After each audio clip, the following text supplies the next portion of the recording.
한번 해보겠습니다. 이 사진은 제가 정년 퇴임 때 그리고 학술대회 또 초청 강연연자로 선정이 되어가지고 소개했던 자료입니다. 유영규 교수님이 지금 병상에 누워 계시지만 교정계로 이끌어 주신 스승이고 제가 인턴 시절에 연세대학교 뒷산에서 이렇게 함께 모여서 사진을 찍었던 시절을 이제 보여드립니다. 그때 이제 핵심은 뭐냐면 그때 치료 계획을 세울 때 되게 구치부를 굉장히 중요시 생각을 했어요. 그래서 첫 번째 스텝이 항상 뭐 그 구치부를 어떻게 먼저 정리할 건가. 그리고 이제 크라우딩이나 뭐 이런 걸 어떻게 정리하고 마지막에 이제 피니싱하고 디테일링 뭐 이런 거였는데 첫 번째가 어금니 교정에 대한 굉장히 중요성을 강조를 했던 시절입니다. 뭐 스크류나 뭐 이런 것들이 없었던 시절인데 그러다 보니까 이제 제일 처음에 맞닥뜨리는 게 이제 티핑된 치아 그리고 시저바이 뭐 그리고 이제 익스트루전된 치아들 뭐 이런 것들이 주로 핵심 요소라고 볼 수 있겠죠. 그래서 왜 그럼 이렇게 어금니 교정에 그분들이 관심을 많이 가졌을까? 특히 일극 교합에 대한 관심이죠. 그래서 어금니 교합을 잘 만들어주면 기능이 개선이 되니까 그게 결국은 이제 여러 가지 건강이나 또 뭐 장수하는 데 도움이 되지 않겠나. 아마 그렇게 생각을 했던 거 아닌가 싶습니다. 그래서 이제 뭐 여기 보면 뭐 디로테이션도 있고 디스탈리제이션도 있곤 하지만은 오늘은 뭐 디로테이션이나 디스탈리제이션은 가능하면 좀 배제할 생각입니다. 그 옛날에 우리가 쓸 수 있었던 것은 오직 그 캔틸레버 스프링밖에 없었는데 앵커가 부실하다 보니까 앵커로 사용한 치아들에 이렇게 원치 않는 부작용이 나타나죠. 이런 것들을 사실 그 당시에 그렇게 심각하게 생각을 안 하고 그냥 어금니 서는 거에 이거 세우는 것에 이제 모든 초점을 집중하다 보니까 이런 부작용은 그렇게 크게 대수가 아니었던 것으로 기억이 납니다. 그리고 이렇게 이제 상하게 대합치, 이렇게 과도하게 익스트루전 되면은 이때 인트루전이라는 컨셉이 없다 보니까 그냥 이렇게 막 외과적으로 저런 오스테오토미를 해가지고 임플란트하고 뭐 그랬던 시절이었습니다. 이게 벌써 뭐 40년 전쯤 된다고 봐야겠죠. 더군다나 이런 시저바잇은 뭐 당연히 뭐 치료할 수 없는 것으로 이제 판단이 되어가지고 저렇게 크라운 리덕션하고 엔도하고 뭐 발치하고 뭐 이래가지고 치료를 했던 것입니다. 요즘 같으면 저런 거 뭐 스크류 심어가지고 아주 쉽게 해결할 수 있었는데 그 옛날에는 이제 그렇게 할 수밖에 없었다는 거를 이제 말씀드립니다. 그런데 이제 1996년에 멜슨과 피오렐리라고 하는 사람이 인트루전, 그것도 몰라 인트루전이라고 하는 그 케이스 리포트를 내므로써 결국은 몰라 인트루전이 가능하구나 하는 그러한 사실을 알게 된 겁니다. 그러니까 90년도 중반 이전에는 익스트루전된 어금니는 그냥 다 빼거나 뭐 가르거나 뭐 갈라내거나 뭐 그랬던 시절이었다고 보면 되죠. 그래서 여기에 이제 기본적인 컨셉은 그러니까 결국은 센터 오브 레지스턴스를 지나기 위해서 바깥쪽이나 안쪽에서 이분하게 어금니를 들어 올리는 그러한 컨셉을 이제 소개를 한 겁니다. 다행히 이제 스크류가 나와가지고 이런 것들이 훨씬 수월하게 진행될 수 있는 시대가 이제 우리에게 도래가 된 거죠. 처음에 스크류가 나와가지고 안팎으로 그러면 끌어당겨 보자 하는 것에 대해서는 이제 닥터 멜슨이나 피오렐리를 통해서 얻은 지식이니까 저렇게 박활과 팔레이트에 이제 두 개 치아를 이제 인투전 시키겠다고 스크류를 이제 두 개씩 네 개를 심어서 파워체인으로 다 올렸는데 결과는 비참했죠. 인투전 되는 게 아니라 저렇게 이제 티핑이 된 것은 결국 방향이 잘못됐다는 것을 반증하는 거 아니겠습니까? 그러니까 싱글 몰라 인트루전이든 멀티 루트, 멀티 몰라든 간에 저렇게 센터 오브 레지스턴스를 잘 잡아서 인트루전 시키지 않으면 저런 부작용이 반드시 생긴다. 그래서 뭐 방향이 굉장히 중요하다는 것을 이제 깨닫게 된 케이스죠. 그래서 저는 이제 인다이렉트 스켈레탈 앵커레이지라고 하는 것을 도입을 해가지고 스크류 심고 인접한 치아에 이제 연결을 해서 그 해당 치아에 이제 뭐 브라켓이나 튜브 같은 걸 붙여가지고 뭐 안쪽이든 바깥쪽이든 솔직히는 그 당시에 링괄 브라켓을 붙인 게 맞겠다 생각을 해서 하니까 이렇게 인트루전이 된다는 컨셉을 가지고 이제 이런 식으로 이제 첫 케이스를 도전을 해봤습니다. 뭐 당연히 오버 익스트루전된 7번이고 그래서 이제 스크류를 심고 이제 7번을 살짝 뒤로 보낸 다음에 그리고 이제 안쪽에는 이제 미니 튜브를 이제 붙여가지고 저렇게 이제 서서히 인트루전을 시도를 한 겁니다. 보면 이때보다 점점 이제 레벨이 이제 맞아지는 걸 보면 인트루전이 되고 있다는 것을 반증하는 것이겠죠. 그래서 이렇게 심하게 익스트루전된 치아가 인트루전이 된 사례를 이제 엑스레이 상에서도 확실히 보여줄 수 있습니다. 그러니까 인트루전이라고 하는 것이 불가능하다고 생각했던 시절에 이제 스크류의 도움을 받아서 스크류 하나만 가지고서 저렇게 치아 하나를 이렇게 인트루전 할 수 있다는 것은 엄청난 진보가 있었던 거죠. 다이렉트로 하게 되면 싱글 인트루전이라고 해도 두 개를 박아야 됩니다. 그런데 저렇게 좌우측 방향 컨트롤을 잘 해주면 결국 이렇게 하나만 가지고서도 인다이렉트 스켈레탈 앵크리지로 충분히 가능하게 된다는 것을 이제 보여주는 겁니다. 그 전에 인사이저 인트루전에 대한 컨셉은 이미 뭐 널리 알려져 있었죠. 그래서 이제 인트루전을 할 때는 닥터 볼스턴이 소개하기로 약한 힘을 주는 것이 관건이다. 그래서 약한 힘이라는 것은 치아 하나당 10g 정도를 주는 게 이상적이다. 그렇게 해서 그때 스크류 나오기 전에는 저렇게 브라켓을 붙이고 저런 식으로 인트루전을 할 때 벌스턴스 인트루전 아치라고 하는 것이 이제 10g을 우리가 가해야 되는데 그게 할 수 있는 방법이 그 당시에는 없었어요. 그래서 결국은 이렇게 오벌레이 아치를 이용해 가지고 그 해당 치아만 인트루전을 해서 실제로 치료 목표를 달성하는 그런 사례가 있었습니다. 그래서 이제 이 케이스의 핵심은 뭐냐면 물론 치주 질환으로 뭐 오버 익스트루전된 치아이긴 하지만 저렇게 해당 치아만 인트루전 할 수 있는 그러한 어플라이언스를 설계해서 인트루전을 할 수 있었다라는 것을 이제 소개해드리는 그런 케이스입니다. 그런데 이제 이렇게 전치부의 부분 교정 치료를 요하는 환자가 왔을 때 브라켓 다 안 붙이고 뭐 할 수 있는 방법이 없을까? 이제 생각을 하다가 뭐 어금니 특별히 건드릴 필요 없으니까 앞니 중심으로 교정을 하자. 그래가지고 이 케이스가 KJO의 이제 풀렸는데 보다시피 이렇게 와이어로만 가지고 이제 블럭아웃된 측정치를 끌어내려고 그 나이트 하이 와이어를 이렇게 걸어가지고 살짝 붙여서 게이닝을 한 다음에 게이닝이 되면 요 측절치에다가 저 리게처 와이어를 살짝 당겨서 요 012 나이트 하이 와이어를 살짝 당겨서 붙여줘가지고 인트루전을 시도하고 되고 나면 이제 뭐 튜브나 이런 걸로 얼라인을 하고 그래서 케이스로서 인정을 받고 대한치과교정학회지 케이스 리포트로 실렸던 겁니다. 이제 이런 걸 통해서 제가 경험한 건 뭐냐면, 브라켓 없이 그냥 와이어로만 교정할 수 있는 충분한 시대가 왔다. 그렇게 판단을 한 거죠. 그래서 이제 이러한 케이스를 경험한 이후로는 가능하면 브라켓 사용을 자제하고 와이어로만 해보는 방법을 이제 열심히 시도해 봤던 겁니다. 그리고 이제 이체인이라는 것도 이제 우리가 만들었는데 여기 보면은 이제 슈퍼 일라스틱 나이트하이 클로즈드 코일 스프링이라는 것도 그 당시에 만들었습니다. 일반적인 나이트하이 클로즈드 코일 스프링은 땡기면 땡길수록 200g이 넘는 힘이 나옵니다. 한 15mm 정도 땡기면 200g이 넘게 나오는데 우리가 개발한 그 슈퍼 나이트하이 클로즈드 코일 스프링은 맥시멈 땡겨봐야 50g 이내입니다. 근데 사실 이건 인트루전 하기에도 조금 과한 힘, 뭐 양일 수는 있는데 어쨌든 이때도 그렇게 게이닝을 해놓고 이런 식으로 게이닝을 해놓은 다음에 그리고 이제 그 슈퍼 나이트 하이 클로즈 코일 스프링을 이렇게 살짝 붙였더니 이렇게 살살 이제 올라가기 시작하고 그렇게 해서 이게 아무래도 팔레이트로 있었던 거니까 이제 레비알로 움직이면서 서서히 개선이 되는 걸 보실 수가 있고 처음에 오버 이럽션 된 거와 비교를 해보면 상당히 인트루전 된 걸 볼 수가 있습니다. 그래서 이 나이트 하이 클로즈 코일 스프링을 붙이고 나면은 저것이 굉장히 빠른 속도로 인트루전이 되니까 이걸 뭐 한 달이나 두 달 후에 보시면 안 되고 가능하면 뭐 적어도 2주 간격으로 당분간 보시는 게 좋습니다. 그래서 그 스피드를 보고 너무 오버 이럽션 되지 않도록 조절해 주는 게 필요하다는 겁니다. 그래서 이제 이런 컨셉을 가지고 이제 어퍼 몰라 인트루전에도 우리가 사용을 했습니다. 이렇게 소구치 이렇게 이제 익스트루전이 됐고 인접지는 또 메이지알로 드리프팅이 돼서 이게 락킹이 된 상태라 이제 스트리핑을 통해 가지고 인트루전 시키려고 이제 이렇게 이런 식으로 인트루전 포스를 가했습니다. 물론 이제 바깥 안쪽에도 저기 팔레트 사이드도 이제 이런 식으로 해놓고 나중에 이제 이런 식으로 해놓고 마지막에 이제 임플란트를 한 상황입니다. 결국 이게 뭘 이야기하냐면 인트루전을 갈 때 파워체인 같은 거 쓰지 말라는 겁니다. 안 되진 않겠지만 굉장히 라이트한 포스를 주게 되면 빠른 시일 내에 안전하게 인트루전이 될 수 있다고 하는 증거입니다. 따라서 이제 이런 코일 스프링을 열심히 좀 사용해 주시라라고 이제 제가 부탁을 드리는 것이고 이제 이거와 같이 여기도 이제 몰라가 오버힐 옵션이 됐는데 임플란트를 심어놓고 상부 보초를 하려다 보니까 대합치가 걸리죠. 옛날 같으면 다 크라운 리덕션을 했을 텐데 이제 인트루전을 해야 될 상황이 돼서 스크류를 심고 인접체 앵커를 잡고 이렇게 이제 캔틸레버를 만들어 놓고 여기 코일 스프링을 안팎으로 붙여서 서서히 올리는 겁니다. 굉장히 약한 힘을 주는 거예요.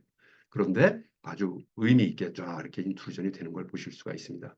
따라서 인트루전은 이제 더 이상 우리에게 걸림돌이 안 되고 특히 라이트 포스를 방향만 잘 설정해서 해주면 아주 쉽게 해결할 수 있는 그러한 치료법이다라고 이제 말씀드릴 수가 있는 겁니다. 물론 이분도 이제 거의 50대 중후반의 환자신데 여기 보면 이제 이렇게 미들라인이 틀어져 있고 캔팅이 있는 환자라 진단을 해보면 아무래도 이제 수술을 전제로 하는 것이 맞아요. 캔팅이 있으니까. 근데 환자가 나이 드신 분이 뭐 그렇게까지 하겠어요. 그래서 이제 그냥 카모플라지 뭐 이런 일종의 절충 치료를 저 하기로 해서 전치부만 셋업을 하고 이런 치료 계획 하에 그래서 이제 스크류는 좀 처음에 심어가지고 이런 식으로 견치부터 서서히 인투전을 시켜서 그게 인투전 되고 나면 이제 그 일라스틱 스레드 그때만 해도 라이트한 그 슈퍼 체인이나 이런 게 없었어요. 그냥 일반적인 스레드나 파우체인밖에 없어가지고 하여튼 궁여지책으로 그러한 자료를 이용해서 서서히 티핑을 시킨 겁니다. 그러니까 우리가 보통 이런 치료할 땐 이제 브라켓을 붙이고 하는데 어차피 티핑 덴치아는 브라켓 붙이면 일이 복잡해집니다. 그래서 이제 이런 식으로 당겨가면서 서서히 하고 이런 이제 스텝 되는 건 나중에 커스메틱 그라인딩을 해가지고 이제 이것도 중절치 두 개를 인트루전을 해서 웬만큼 레벨업이 되고 나면 이렇게 라인업을 하고 이제 커스메틱 그라인딩을 해서 끝을 내드리면 되는 겁니다. 그래서 이제 1년 만에 이런 식으로 전치부에 그 인트루전을 동반한 그리고 라이트 포스 릴리징 일라스틱을 이용해서 이렇게 하게 되면 전치부에 뭐 특별한 브라켓, 저 와이어는 나중에 이제 피니싱 단계에서 이제 라인업하는 그런 수준에서만 사용을 했습니다. 그래서 이제 이런 식으로 하고 하악은 이제 바깥쪽에 이 와이어를 붙여가지고 안쪽으로 이제 나중에 이제 벨로드롬 와이어나 이건 처음에는 이 당시만 해도 벨로드롬 와이어가 개발되기 전이라 라운드 이와이어로 이런 식으로 마무리를 했던 경험이 있습니다. 그래서 환자는 뭐 치료 전에 비해서 치료 후에 굉장히 만족해 하셨고요.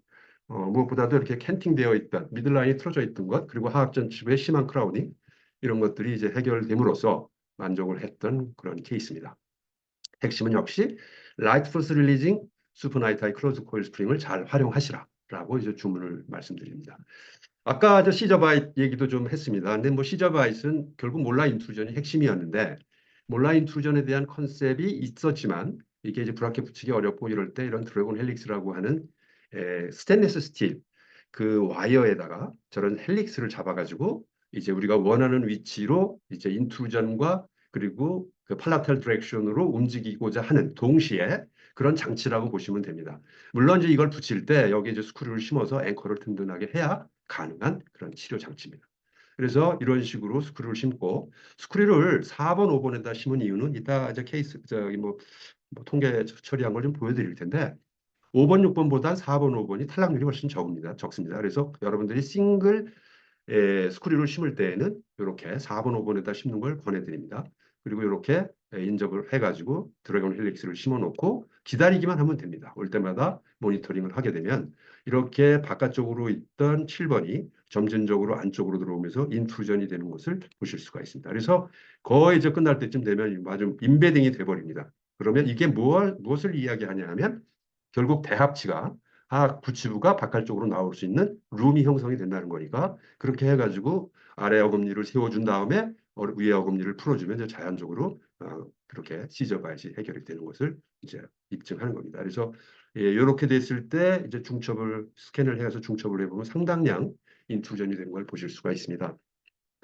지금도 그러면 드래곤 헬릭스를 쓰느냐? 저는 지금은 쓰지는 않습니다. 만약에 쓴다 그러면 결국은 이제 아까 말씀드린 코일 스프링이나 이런 것들을 바컬링구알로 잘 조절을 해서 사용하면 되는데 이런 그 나이트하이 클로즈 저기 이런 드래곤 헬릭스는 내원이 쉽지 않은 환자들, 2, 3개월에 한 번씩 오는 환자분들에게는 권해볼 만한 장치다. 저는 그렇게 이제 말씀드립니다. 그래서 드래곤 헬릭스가 실제로 제작도 쉽지 않고 그리고 또 모니터링도 뭐 그럴 수도 있어서 이제 그거를 개선하려고 나이트하이 와이어를 가지고 이런 식으로 밴딩을 해서 JCO에 퍼블리시 된 적이 있습니다. 물론 이때는 이제 셋업을 잘 해가지고 이렇게 만들어야 되는 겁니다. 그래서 역시 이것도 해보면 뭐 이런 식으로 이제 시저바이시 쉽게 이제 해결되는 것을 보실 수가 있습니다. 그래서 안으로 여기도 이렇게 들어가는 게 보이시죠? 그래서 중첩을 해보면 뭐 이런 식으로 시저바이시 해결된다는 것을 알려줍니다. 그러니까 요즘은 드래곤 헬릭스는 뭐 특별히 사용할 이유는 없고 뭐 나이트하이 시저바이 코렉터나 아까 말씀드린 그 슈퍼 나이트하이 클로즈 코일 스프링 같은 것을 사용하시면 어떨까 싶습니다. 그리고 이제 요새 뭐 몰라 프로트랙션도 많이 이야기가 되고 있습니다. 특히 백운봉 선생님이 이제 서드 몰라를 7번 위치로 이제 끌어오는데 많은 그러한 그 좋은 인포메이션을 주고 있죠. 저도 이거 이미 오래전인데 뭐 이미 대합치는 다 썩었고 7번, 8번을 6번, 7번 위치로 이제 끌어오는 그런 치료법이죠. 그래서 이제 스크류를 그때 뭐 이때 인다렉트 앵커가 정립되기 전이다 보니까 이렇게 좀 복잡한 이제 치료 과정을 거쳤지만 결국 충분히 가능하다는 것을 이제 입증하는 것입니다. 그러니까 스크류를 잘 심고 그리고 가이딩 와이어를 잘 설치하고 그리고 아주 라이트한 포스로 당기기만 하면 앵커가 든든하면 그쪽으로 치아는 다 움직이게 돼 있으니까 교정은 의외로 굉장히 쉬운 치료가 될 수 있다라고 말씀드릴 수가 있습니다. 요거는 이제 와이어만 가지고 몰라 업라이팅을 이제 시도하는 건데요. 이게 2014년도에 퍼블리시가 됐습니다. 닥터 코키치에게 이 케이스 리포트를 보냈는데 그분이 그때 이제 에디터인 치프였죠. 대개는 이제 에디터인 치프가 케이스 리포트가 오면 리뷰어한테 이제 보내가지고 커멘트를 받아서 뭐 리비전을 하든지 아니면 뭐 바로 억셉트를 하든지 하는데 제 기억으로 이 케이스는 에디터인 치프인 닥터 코키치 선생께서 그냥 바로 본인이 억셉트를 해버리는 그런 케이스였습니다. 그러니까 본인이 보기에도 이게 굉장히 인터레스팅했다 이렇게 봅니다. 결국은 인다렉트 스켈레탈 앵커리지를 저렇게 심어놓고 그리고 이제 세던 모델을 만들었다고 치면 세던 모델에서 만들어진 스트레이트 와이어를 이제 우겨서 이렇게 집어넣고 이거 지그를 제거하면 이 상태에서 이제 어금니가 바로 서는 그런 컨셉을 이제 설명하는 겁니다. 초반에는 이 와이어를 이렇게 라운드 약한 힘을 준다는 생각을 못하고 어금니를 세우는 거니까 그래도 렉트 와이어 중에 최하 단계의 016 바이 016을 썼는데 이거 굉장한 헤비 포스입니다. 그래서 이거 너무 세다 싶어가지고 바로 이제 014로 바꿨죠. 그리고 이제 4개월쯤 이제 지났습니다. 게이닝이 이루어졌고요. 그리고 5개월 때 6.3mm쯤 됐는데 그때 이제 014 와이어가 이제 힘을 다 하죠. 이때까지 그냥 그대 가두고 마지막에 016으로 바꿔서 9.15mm까지 게이닝을 한 겁니다. 물론 컨트롤드 티핑을 시키는 단계니까 뭐 그렇게 센 힘이 필요하진 않은데 와이어로만 가지고 교정이 가능하다는 것을 아까 전치부 케이스 리포트도 보여드렸지만 구치부도 이렇게 가능하다는 것을 입증한 사례다. 이렇게 저는 이제 말씀드릴 수 있을 것 같습니다. 그래서 나중에 이렇게 이제 임플란트를 한 케이스입니다. 그런데 이 스크류가 사실 뭐 너무 많이 우리가 그동안 써왔고 아직도 열심히 쓰고 있습니다만 너무나 많은 그런 부작용들이 있습니다. 뭐 탈락하거나 소프트 티슈 임핀지거나 또 뭐 부러지거나 뭐 이런 부러지는 게 가장 난감하겠죠. 그리고 루트에 또 데미지를 줄 수도 있고. 그래서 이제 루즈닝이 오는 여러 가지 이유가 있을 겁니다. 그래서 저는 그때 다이렉트와 인다이렉트 메소드 간에 어떠한 그 성공률의 차이가 있나를 이제 본 겁니다. 그래서 이제 대개 보면 그 치료 타입 그러니까 익스트루전된 치아부터 뭐 여기 스페이스 클로저 뭐 이런 것들이 있습니다. 근데 보면은 성공률이 높은 것은 오히려 시저 바이크 같은 게 높고 익스트루전된 인트루전 되는 것도 굉장히 성공률이 높은 거에 반해서 스페이스 클로저가 루즈닝이 그래도 좀 다른 거에 비해서 높습니다. 그리고 뭐 인펙션 된 거는 이제 뭐 끌어내는데 뭐 어쨌든 뭐 장애가 있었다고 봐야죠. 그래서 이제 여기서 이렇게 보면 역시 이제 에, 어떤 치아에 시그니피컨스가 있는가를 이제 들여다보는 겁니다. 그래서 여기 보면 여기 이제 스페이스 클로저하고 이 얼라이너, 이제 스페이스 클로저에서 굉장히 이게 아마 이 탈락률이 좀 있다라고 이제 보여집니다. 그 다음에 이제 상악이냐 하악이냐. 그래서 하악이 아무래도 탈락률이 상대적으로 좀 높은 편이고요. 그리고 스크류를 전치부냐 소구치부냐 구치부냐 심었을 때 아무래도 전치부가 가장 성공률이 높고 구치부로 갈수록 이 소위 실패율이 높은 것은 이건 아직 입증되진 않았지만 아무래도 인터레디큘러 스페이스에 심다 보니까 그 치근과 치근 사이에 우리가 저작을 할 때마다 마이크로 바이브레이션이 있다고 판단이 됩니다. 당연히 있겠죠. 그런 것들이 스크류의 어떤 루즈닝을 자초하는 이렇게 초래하는 그런 팩터가 될 수 있기 때문에 구치부에 갈수록 불리하니 아까 말씀드린 대로 소구치부, 뭐 구치부 치료하는데 전치부에 심을 수는 없으니까 구치부에다 이렇게 심는 게 좋고 전치부에 심는다 그러면 뭐 훨씬 더 주치부에 비해서는 탈락률이 적을 것이다. 그렇게 이제 말씀드릴 수가 있습니다. 그래서 이제 여기 그 보면 significant difference는 전치부와 구치부, 소구치와 구치부. 그러니까 전치부와 소구치부는 그렇게 큰 차이가 없다는 것을 이야기합니다. 그래서 이제 스크류를 이용해 가지고 업라이팅이나 시저바이즈나 인트루전 이런 것들에 대해서 이제 우리가 그 여태까지 제가 설명을 한 것은 왜 어금니가 중요하냐. 결국 저작이라고 하는 그 핵심 요소에 반드시 필요한 그 해박적 구조물이니까 어금니를 잘 이렇게 부정교합을 해결해 주어야만 우리 교정의사로서의 어떤 자부심이 있다라고 하는 거죠. 그래서 저는 저작이 굉장히 중요하니까 이런 것들에 대한 로봇을 한번 만들어 봤습니다. 여기 보시면 예,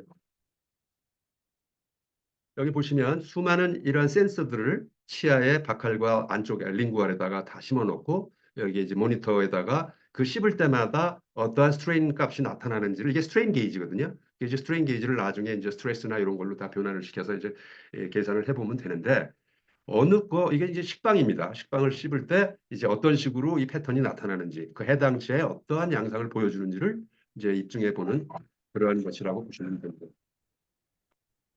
이거 로봇 만드는데요.